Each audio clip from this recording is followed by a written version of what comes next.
ओम पूर्णमदः पूर्णमिदं पूर्णात् पूर्णमुदच्यते पूर्णस्य पूर्णमादाय पूर्णमेवावशिष्यते.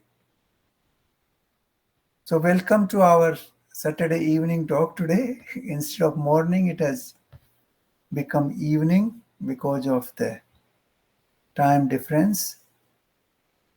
We will continue on chapter 4 of Bhagavad Gita, and we will start from verse number 31. But before that, I'll just like to reiterate four things about this chapter. This chapter started with Lord Krishna revealing his true identity as Avatar. And then he explained what is the nature of karma and what is akarma and how we can do karma in a perfect way. So that was supplementing to the chapter 3 of Karma Yoga. And then he went on to explain yajna. That is another important aspect of human life. This word yajna is very profound words, not fully understood in today's context. And then he explained what kind of yajnas we can do to attain moksha. How variety of people can attain it through different ways. And this word yajna, I would like to explain once again a little bit. Yajna is a natural phenomenon of uniting two factors to make this universe run in a natural and smooth way. Like the water cycle has yajna of sunlight and water, and then the air joins into the process, and then again the same temperature brings the water back. So this is a yajna which runs the water cycle. We have yajna between man and woman, which gives a progeny, and then the progeny is born to make this universe run. This applies to all species of life. The same thing applies to plants. We have a seed, a plant gives a seed. The seed is then again fertilized. There, the natural forces of earth, water, light, they all work to bring the plant back into life, and then it gives you fruit, and then again gives you a seed for the new plant. So the various cycles of the universe are run through these yajna, and these two forces which run these yajna, they are basically called Som and Agni. This is the union of Som and Agni which keeps various cycles running and making this universe move forward. So that is the yajna, and he explained variety of yajnas how we perform. So from revealing his true identity to karma yoga to yajna, and now the today's portion which we will cover, he talks about Gyan. And this is very interesting part of it, because these four things in life, if we can realize that, understand the true nature of the Almighty, if we can perform our karma in a perfect way, and if you can contribute to the yajna of this universe, and then if we can enhance our knowledge through variety of things, then the life is absolutely superb and meaningful. So now we are coming to the fourth part, where he will explain what is the meaning of Gyan and how we can attain Gyan through variety of means. So we will start with verse number 31 today. 31 is still referring to Yajna, but then 32 onwards we will go to the Gyan Marg. Now, हे कुरुक्षेत्र कुरुश्रेष्ठ अर्जुन, यज्ञ से बचे हुए अमृत का अनुभव करने वाले योगी जन सनातन पर ब्रह्म परमात्मा को प्राप्त होते हैं। और यज्ञ न करने वाले पुरुषों के लिए तो ये मनुष्य लोक भी सुखदायक नहीं, फिर परलोक कैसे सुखदायक हो सकता है। Now this is very interesting thing, explaining the meaning of yajna indirectly. It also tells us that we must perform yajna. Yajna is not, as he explained in the previous verses, it's not only the yajna into the fire, which is normally understood by most of the human beings, that this is yajna. No, that is only one of the meaning of yajna.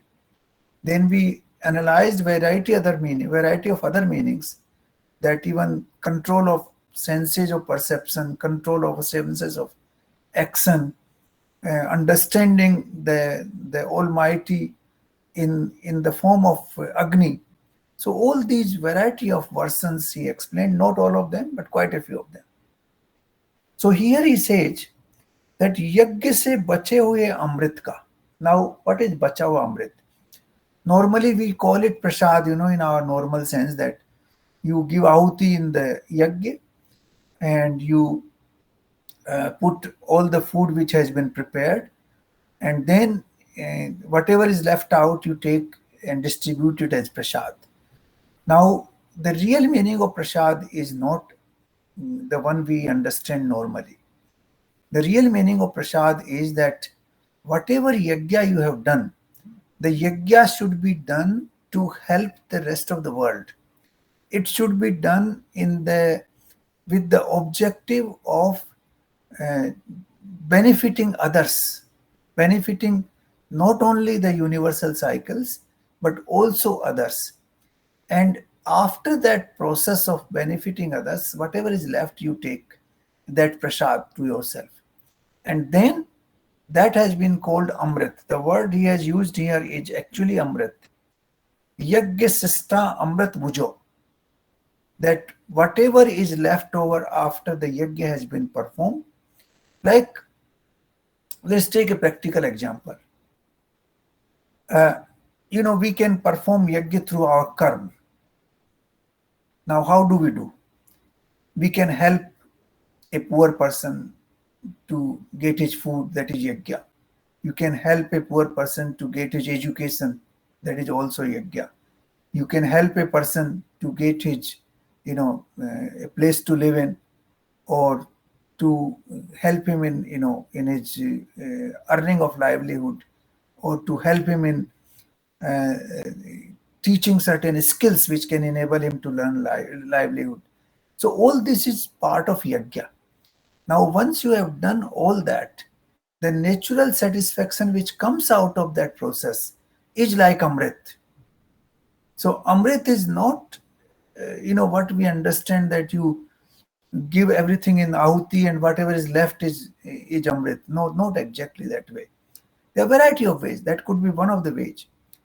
But the most important way is that you do things for benefit of others, and the satisfaction which comes out of that is prasad of Amrit. And that gives you, takes you beyond the ocean of the sansar. So this is what he has said, कि यज्ञ से बचे हुए अमृत का अनुभव करने वाले योगी जन. He has not even said खाने वाले, अनुभव करने वाले. The word which has been used is अनुभव करने वाले योगी जन. पुरुष के लिए तो यह सब कुछ सुखदायक है. So this is what he said here. So this is very important to understand what is yajna and what is the prasad out of Amrit, out of yajna we get. Lekin those people who are not performing this kind of yajna, for them, this world is also not a happy place. And of course, the after death will not be a happy place either. That is what very clearly said. So we should keep performing yajna in this world, and yajna could be in a variety of ways, as explained in the previous 5-6 verses very clearly. And those are only examples. There could be variety of other ways. So this is what we should understand, that yajna means that we do things which help this universe to run in the natural processes. Like for example, we help in conservation of environment. We are using resources from the environment. If you help in conservation, then that is the satisfaction you will experience. And that satisfaction is the prasad of yajna. That is the amrit of yajna which we derive out of it. So that is how I interpret this verse. And that is what I think, in my view, is correct interpretation in modern context. Now, next verse number 32. इसी प्रकार और भी बहुत तरह के यज्ञ वेद की वाणी में विस्तार से कहे गए हैं. Now this meaning here, Ved ki Vani, is not entirely a correct translation of the Sanskrit verse. Sanskrit verse says, Ekam bahuvida yajna vitta brahmano mukhe. ब्राह्मणों मुखे, ब्राह्मण के मुख से, मतलब ज्ञानी आदमी के मुख से इस तरह के कई तरह के यज्ञ कहे गए हैं, समझाए गए हैं.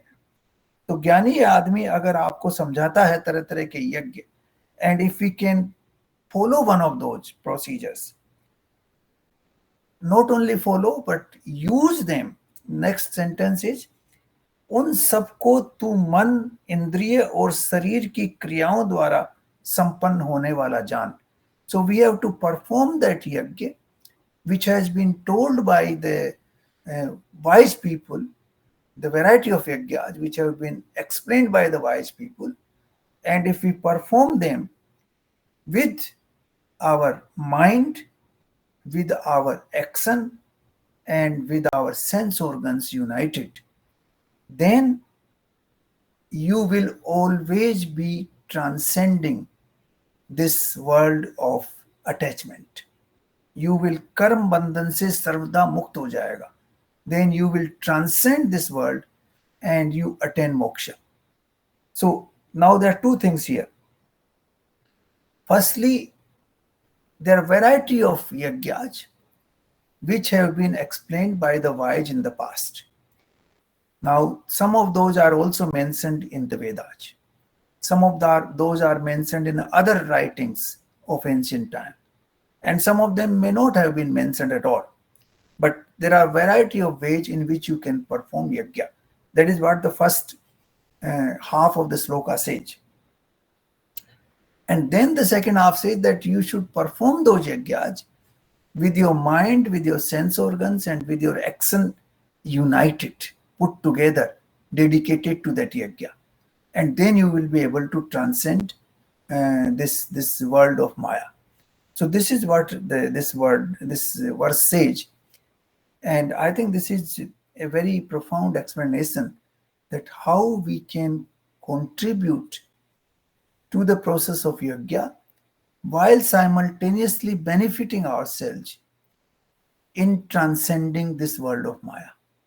So this is what we should do. We should apply your mind, sense organs, and action, which has been explained in the previous verses, that how you can perform your yajnas by, using your mind or doing the upvas of your senses, senses ka upvas, indriyon ka upvas, and how you क्रियाओं को regulate करना. These are the verses which, let me refer to those verses here.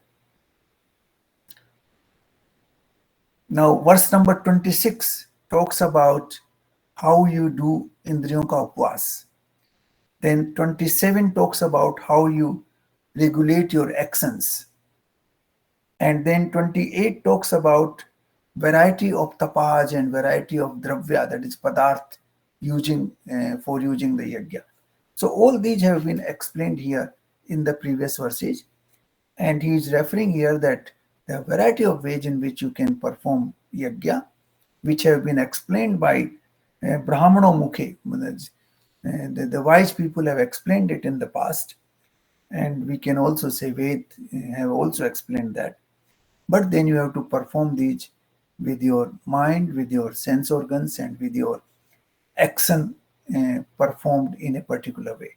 And then you are able to transcend the world of Maya and attain moksha.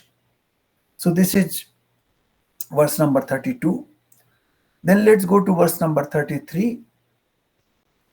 हे परंतप अर्जुन, द्रव्यमय यज्ञ की अपेक्षा ज्ञानमय यज्ञ अत्यंत श्रेष्ठ है, तथा यावन मात्र संपूर्ण कर्म ज्ञान में समाप्त होते हैं.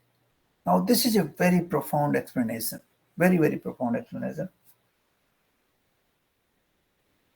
Dravyamay, dravya means padarth. Any action done, yajna done with the help of padarth. That is, main reference is to the yajna which we perform these days. We put dravya in Agni and we consider that as yajna. So that is dravyamay yajna. Instead of that, he says, ज्ञानमय यज्ञ अत्यंत श्रेष्ठ है. The yajna which actually leads you to knowledge, that is much better than the dravyamaya yajna. The two words here are very important to understand, dravyamaya, jnanmaya. And then he is saying the Sanskrit word here, sarvam karmakhilam parth jnane परिसमाप्ते. सब कर्म अखिलम, इस संसार में जितने भी कर्म होते हैं वो सारे के सारे कर्म ज्ञान में आके समाप्त होते हैं.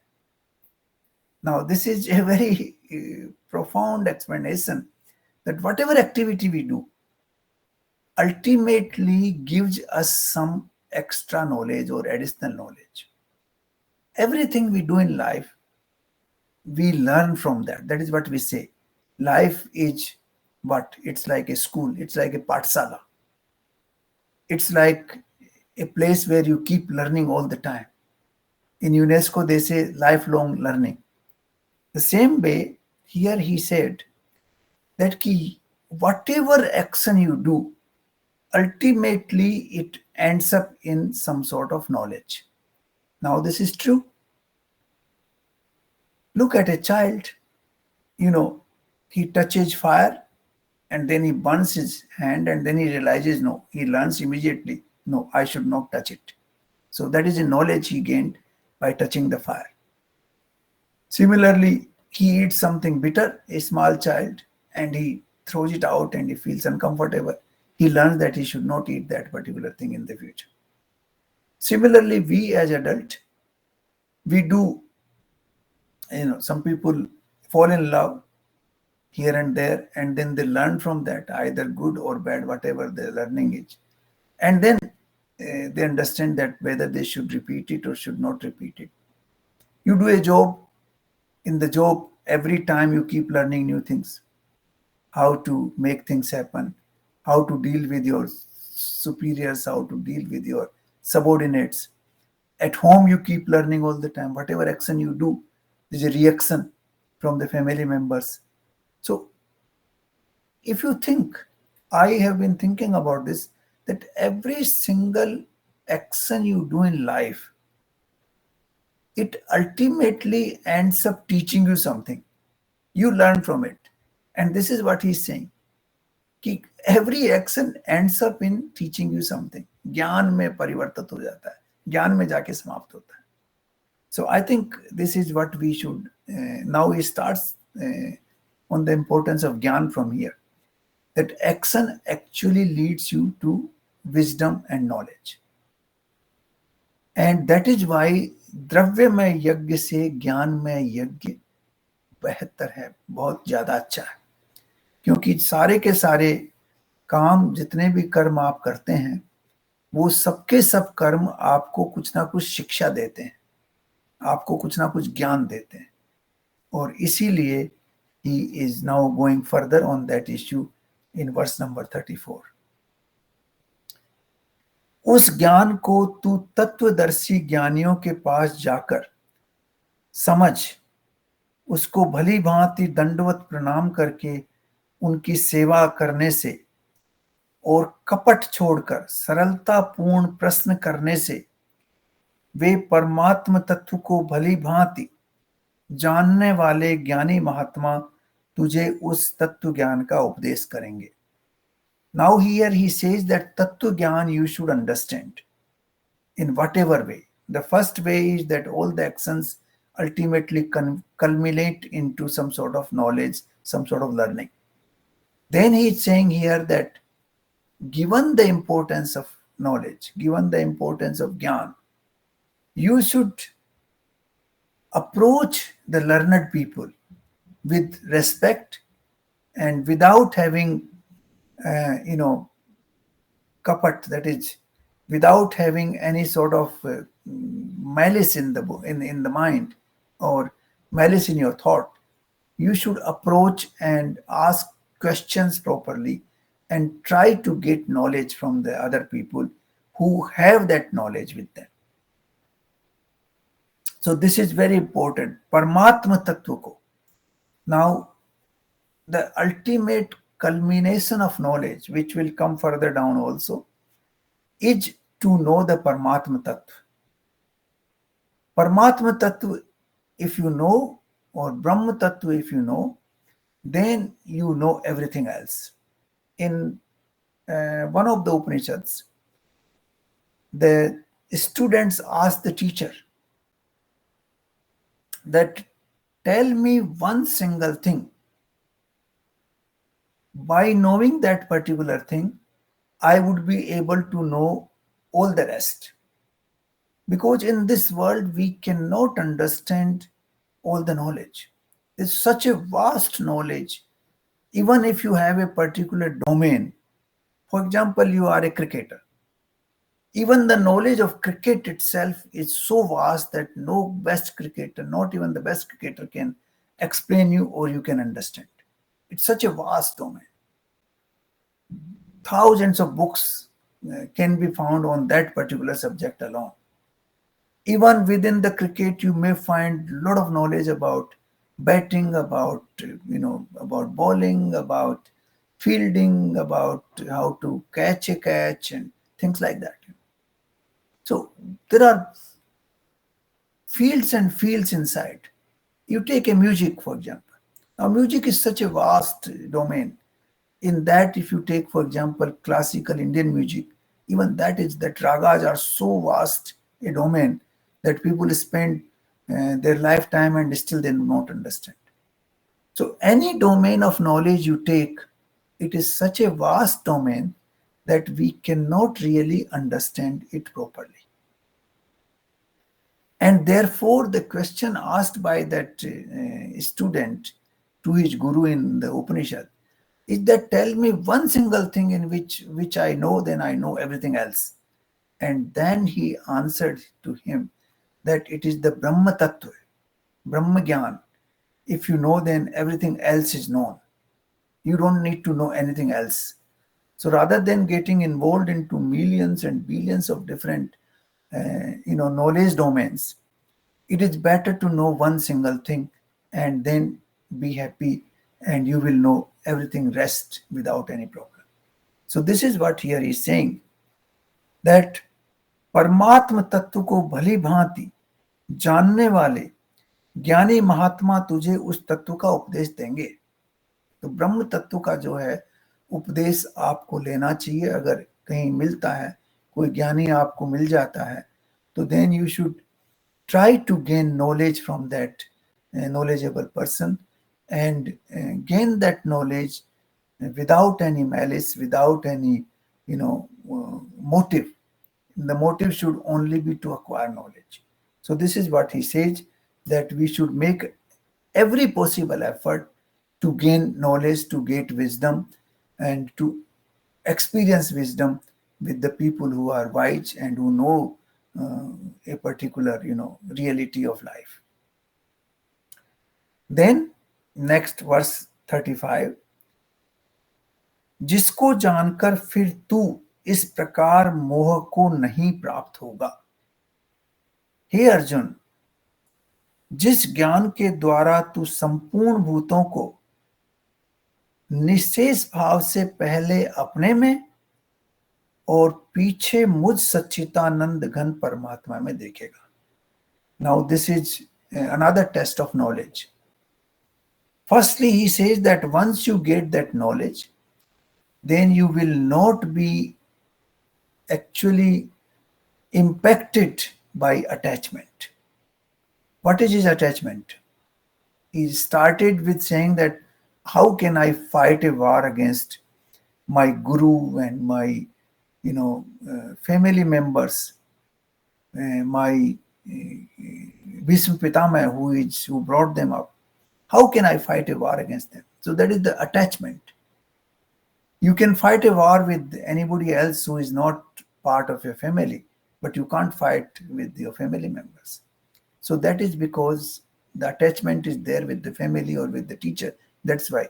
That's why he is saying here that इस प्रकार का मोह फिर तुम्हें वापस नहीं आएगा. If you have acquired the real knowledge, then you will not be actually hindered by this kind of attachment in the process of your duty. That is the first thing he has said here. Second, he says that once you get that knowledge, then you will start seeing every human being or every species of life in yourself. So all that different forms of life and different species of life that exist in this universe, you will treat them like your own self. That is the first test of knowledge. Once you have attained that kind of knowledge, then somebody else's pain is your own pain. Somebody else's darkness is your own darkness. Somebody else's problem is your own problem. Now, once you start identifying with others, not only humans, but other species of life, as you identify with yourself, that's the first stage of knowledge. That you will acquire knowledge, then this will happen to you. That you will start seeing all the bhoot in yourself. This is what Bhutanya Sesen, that is the word. All other bhoot. Bhoot word is all the manifested world, that is bhoot. It not only the species of life, but even mountains, even rivers, even plants and trees, they are all bhoot in Sanskrit. Everything which has been manifested in the world is bhoot. And therefore, once you start seeing the entire manifested world in yourself, that is the first test that you have acquired knowledge. And पीछे उसके बाद what will happen? That you will see everything in the Almighty, Paramatma Tattva. That is, you yourself and the rest of the universe, you will start seeing in one single entity called Brahma Tattva or Paramatma Tattva. Usme you will see what we call in the modern language singularity of the entire universe. The entire universe is one single entity, interconnected and interdependent. That is what we start seeing. Then you will not harm anybody else at all. And whatever action you are required to do, you will do that action, but without attachment. So this is what he's saying. This is a very fascinating verse again. कि तीन चीजें, that firstly your मोह दूर हो जाएगा आपका once you start getting the knowledge. Secondly, you will start seeing the whole manifested world in yourself, and then you will start seeing everything in the Almighty, that everything manifested is part of Almighty, is one single entity which is called Brahma or which is called Paramatma or whatever name we give. So this is the test of knowledge. How a person who has acquired knowledge, he actually behaves like this. So he treats a river with respect, he treats a plant with respect, he treats an animal with respect, and he treats other humans with respect. He treats them as he treats himself. So that is the very, I would say, profound explanation of knowledge. Now verse number 36, यदि तू अन्य सब पापियों से भी अधिक पाप करने वाला है तो भी तू ज्ञान रूप नौका द्वारा निसंदेह संपूर्ण पाप समुद्र से भली भांति तर जाएगा. Now this is a very declaratory statement that even if you have done all kinds of wrong things in the past. Now I had explained once the meaning of pap. Pap is basically to look for happiness in the worldly objects outside. That is the what you call a comprehensive definition of pap. Because all these problems arise because you are looking for happiness in the outside objects in the world, and that is why you do wrong things, and that's where the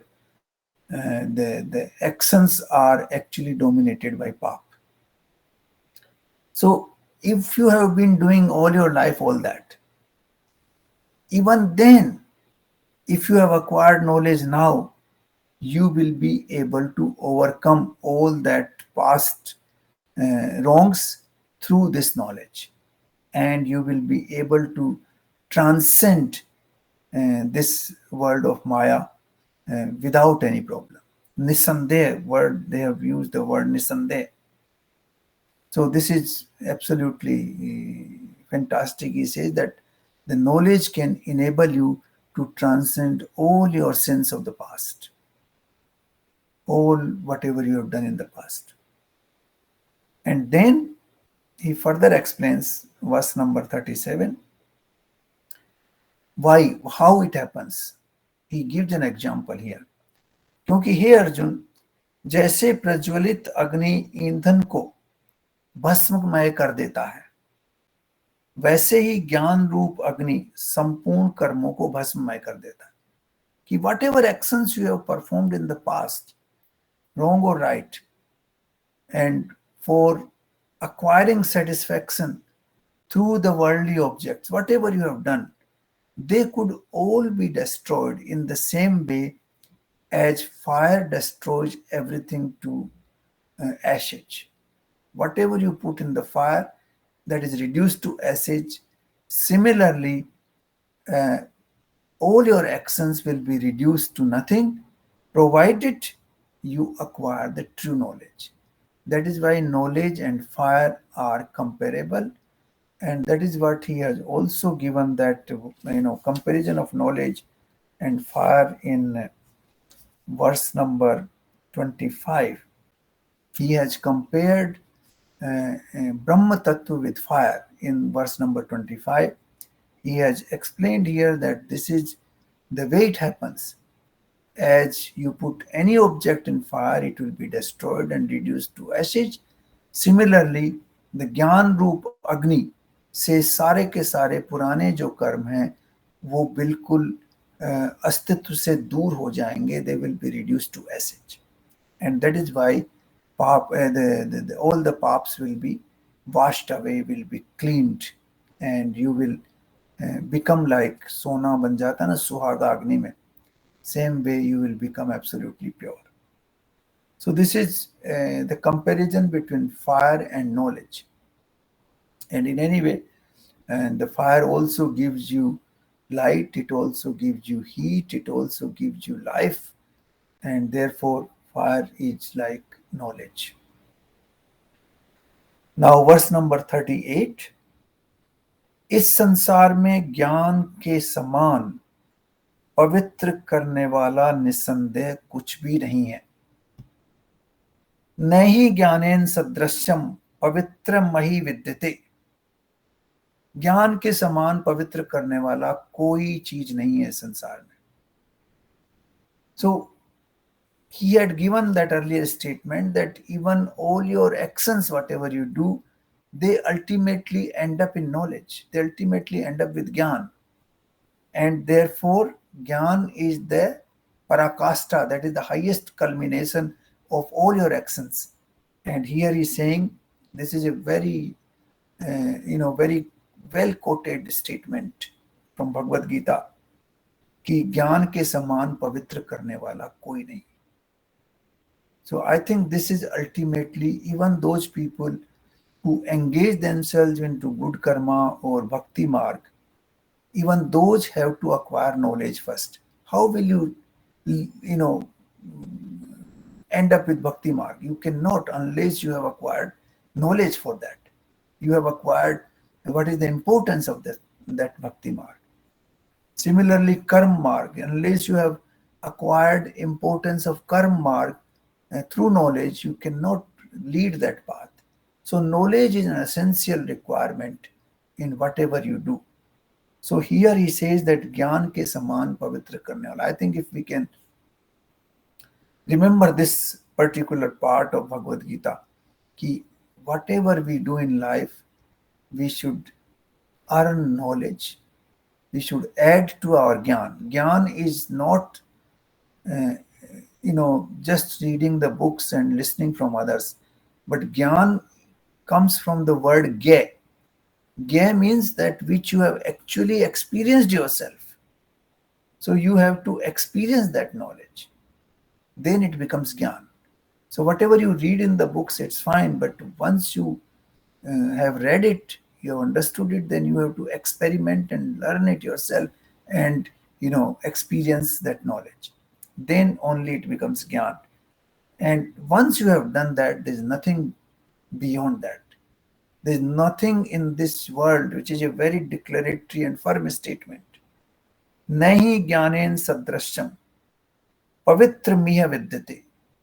It's a very, very firm statement कि ज्ञान से ऊंचा कोई चीज नहीं है संसार.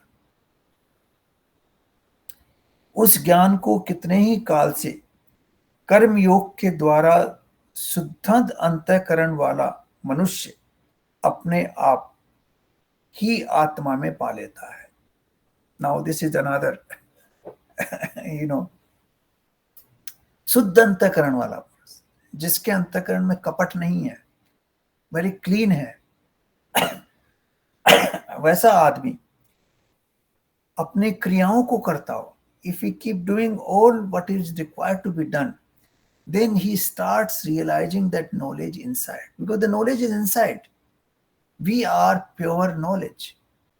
In one of the Upanishad, it has been said, Prajnanam Brahma. Brahma Gyan hai. Prajnanam Brahma means Brahma, Gyan hi Brahma hai. So that knowledge is there inside us. That consciousness which we have, that is pure knowledge. And that knowledge appears inside us once we have the purity of our actions. If we have the purity of thought and purity of action, then that knowledge appears automatically. अपनी आत्मा में आदमी महसूस करने लग जाता है उसको. So this is very, very important, that knowledge can be realized in your own self. We don't have to go out in the world to acquire that also. We can do that also. Like he has explained, that you find a knowledgeable person and surrender to him and, ask him questions without any malice and then try to learn from him. That is one way. But you can also acquire that knowledge inside yourself through doing action without any attachment, without any expectations. Then you will start feeling that knowledge inside, because ultimately you are knowledge. The consciousness which you contain is also pure knowledge apart from other things.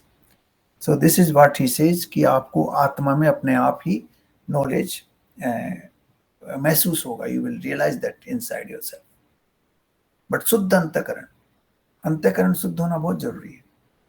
If there is a dust on the inner self, then you cannot see that knowledge properly. It has to be cleaned properly. That is why in Vedanta or also in yoga, they give you a path, yam, niyam, and a variety of things which you have to do to clean up yourself inside. And once you have cleaned up everything inside, then it becomes like a mirror, and where you can see the knowledge without any problem. So Suddhata Karan and Karma Yoga, that is Niskam Karma Yoga, that is you are doing action without any attachment, without any expectations. Then the next verse, जितेंद्रिय साधन परायण और श्रद्धावान मनुष्य ज्ञान को प्राप्त होता है। जितेंद्रिय, साधन परायण और श्रद्धावान, तीन qualities, three qualities they said. That is, you have to win your sense organs. You have to have control over sense organs. They should not be roaming here and there. The sense organs, like the horses, horses are going here and there. The sense organs also roam around here and there. But then you have that, lagam on the horses. Same way, your mind should have lagam over your senses. And once you have that lagam, then you are jitendriya.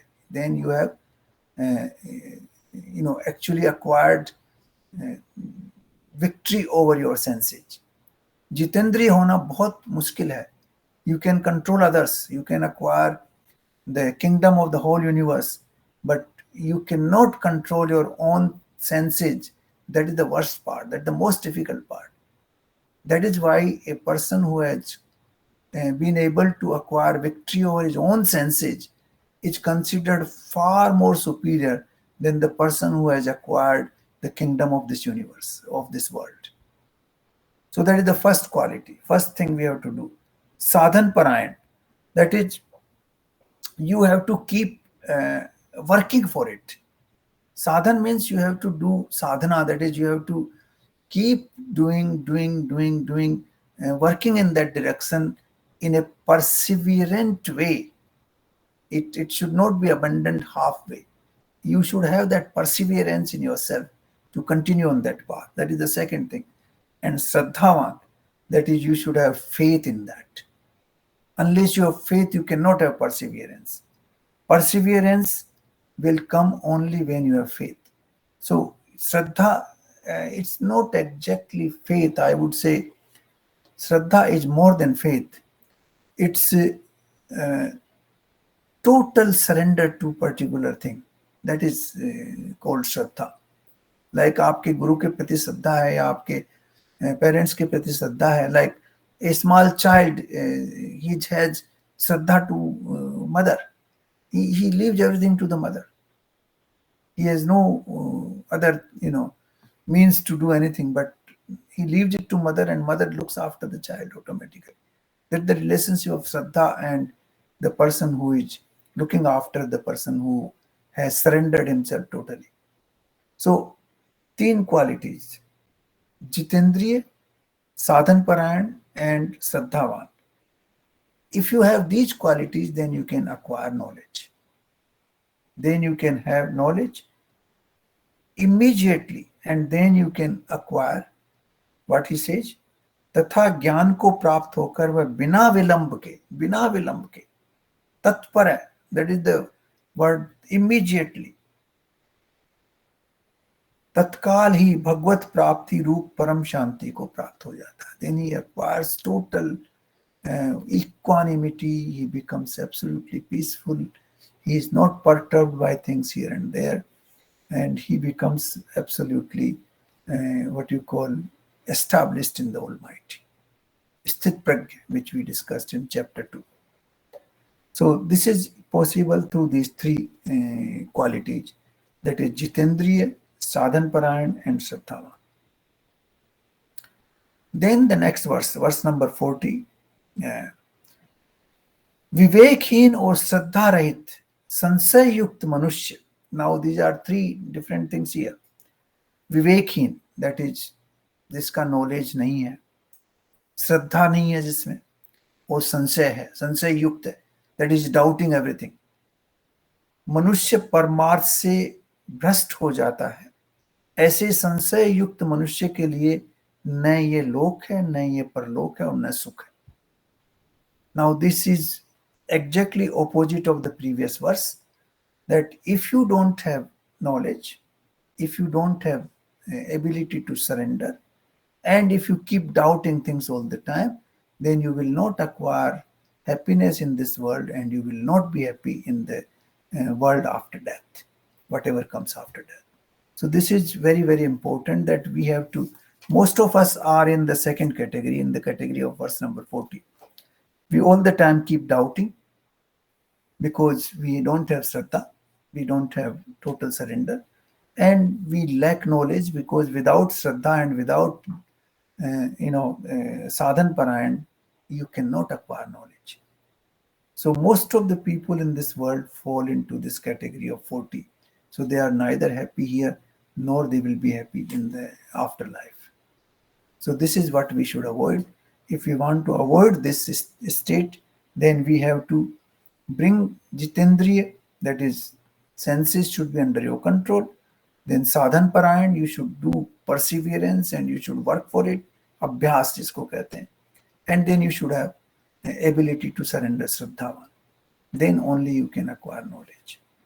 So now he is explaining how to acquire knowledge and the importance of knowledge. He has already explained in the verse 37. It's like Agni, which purifies everything. Agni purifies whatever you put in fire. Similarly, knowledge purifies everything, including all the pap you have done in the past. That was in the verse number 36 and 37. Now we'll do verse number 41 and 42.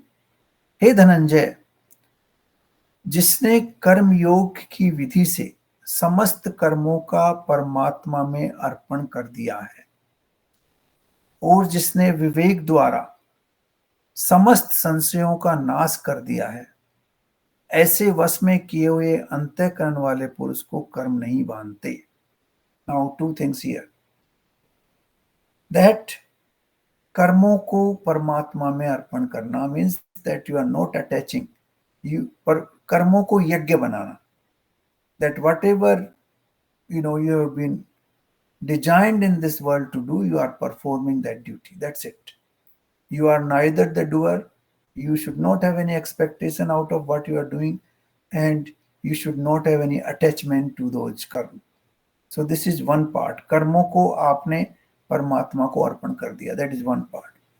Secondly, you have acquired knowledge in the process which has been explained before. विवेक आपको आ गया है. उससे you have been able to overcome all the doubts. Then you are completely liberated.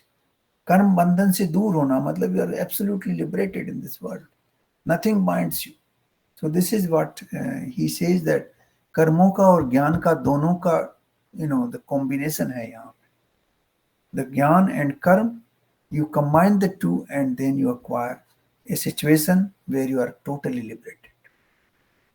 That is verse number 41. And let us do the last verse of this chapter today. इसलिए हे भरतवर्षी अर्जुन, तू हृदय में स्थित इस अज्ञान जनित अपने संशय का विवेक ज्ञान रूप तलवार द्वारा छेदन करके समत्व रूप योग में स्थिर हो जा और युद्ध के लिए खड़ा हो. Now he has come back to the same purpose. He started him telling you that you have to do your duty in chapter number 2 and don't have to worry about that you are not killing anybody. You are not capable of killing. Nothing can be, no person can be killed. And then he comes back to the same thing, that once you have been able to overcome all these doubts, those doubts will be overcome only through vivek, only through jnana, only through knowledge. The word actually Sanskrit is jnana, jnana sinatmana, jnana sinatmana. That is, you have, through the knowledge, you are able to, demolish all the doubts in your mind. And then you are sthit pragya, samatva roop yog, samatva roop yogi. This word he has used many times, Lord Krishna, samatva. Samatva means that you are not impacted by the pain or pleasure. You are sum everywhere. You are not impacted by the heat and the cold. You are not impacted by the gold and the dust. Everything is similar to you. You take things in samatva bhav. जैसे तराजू एकदम से स्थिर होता है बीचों बीच, तब उसको करेक्ट माना जाता है. सिमिलरली समत्व भाव में when we are स्थित, we are not able to, we are not vacillating with good and bad, or pleasant and unpleasant, then only you can attain that situation where you can demolish all your doubts, and then you start getting ready for the fight. You have to fight this war, because this war is for the preservation of dharma. It is not a war which is designed for selfish motive. It is for preserving dharma, and therefore you should move forward and be ready for the war. So this is what he concludes. And because of these three, four regions, this chapter is actually Gyan Karm Sannyas. Gyan Karm Sannyas Yoga. All this is combined in this chapter. There are four things actually combined very beautifully, that he explains his own avatar, then he explains the nature of karma and akarma, and then he explains what is yajna, and then he explains the importance of knowledge. So these are four distinct parts of this chapter, and fourth chapter in any way, fourth chapter with four parts, and very beautifully explained. I think this one chapter alone is good enough if we can understand it properly, and this can take us, transcend us from this world of Maya. So thank you very much for listening to me, and despite all the inconveniences. You are late in the night there, but sorry I could not help it because time difference. Thank you very much. If you have any questions, you are most welcome. I'll try to answer them.